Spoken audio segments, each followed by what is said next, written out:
మన ముకుంద జ్యువెలరీలో republic sale flat 10% on VA అన్ని జ్యువెలర్స్ మీద. నూతన బ్రాంచెస్ జూబ్లీ హిల్స్ మరియు వైజాగ్ లో అతి త్వరలో ప్రారంభం.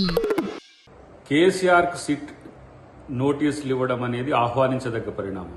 కేసీఆర్ కు తెలియకుండా గత ప్రభుత్వంలో ఏమీ జరగలేదు, ఏమీ జరగదు కూడా. ఇవన్నీ కూడా కేటీఆర్, హరీష్ రావు, కవిత, సంతోష్ రావు, ఇంకా వినోద్ రావు, ఇవన్నీ కూడా ఉత్సవ విగ్రహాలు. ఏమైనా కేసీఆర్ చెబితేనే ఏ పనైనా జరిగింది, ఏ డిపార్ట్మెంట్లో అయినా. ఇంకెందుకు గత ప్రభుత్వంలో పనిచేసిన మంత్రులు కూడా కేవలం కేసీఆర్ ఆదేశానుసారమే పనిచేసిన మాట వాస్తవం. కేసీఆర్ లేకుండా ఫోన్ ట్యాపింగ్ విచారణ అనేది జరగదనేది గతం నుంచి మేము చెబుతున్నది.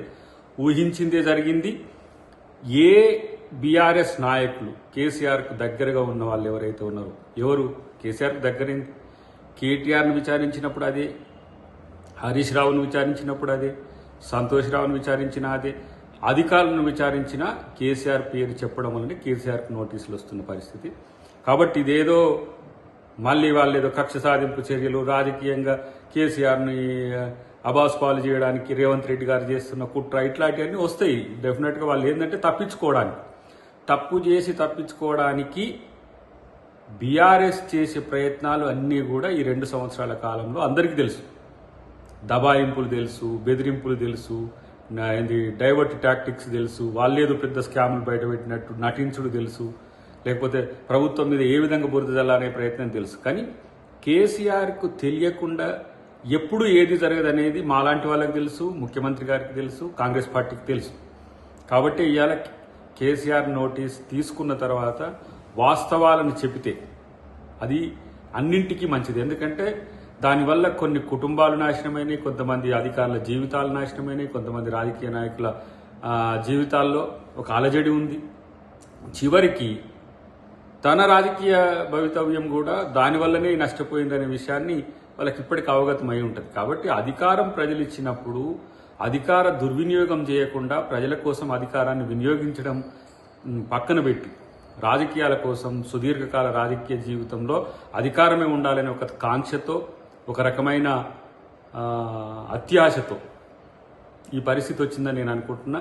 దీనివల్ల భారతదేశంలో కూడా రాష్ట్ర ప్రభుత్వాలు చాలా ఆలోచించాల్సిన పరిస్థితి వస్తుంది. ట్యాపింగ్ల విషయంలో ఎంత జాగ్రత్తగా ఉండాలనో, ఐటీఏ ప్రకారము లేదంటే ట్రాయ్ నిబంధనల ప్రకారం మించి గనక చేస్తే ఎవరికైనా ఇలాంటి పరిస్థితులు వస్తాయి.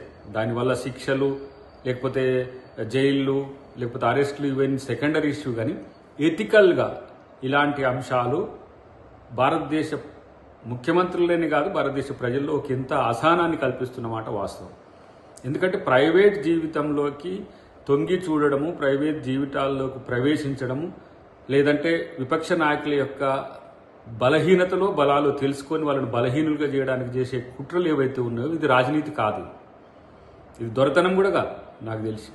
ఇలాంటి భారత రాజ్యాంగ పరిధిలో పనిచేయాల్సిన వ్యక్తులు, భారత రాజ్యాంగాన్ని అమలు చేస్తూ పరిపాలన కొనసాగించాల్సిన వ్యక్తులు ఇలాంటి నీతిబాహ్యమైన, లేదంటే ఇంకా చెప్పాలంటే దిగజారే రాజకీయాలకు ప్రభుత్వాలను వాడుకోవడం అనేది మంచిది కాదు.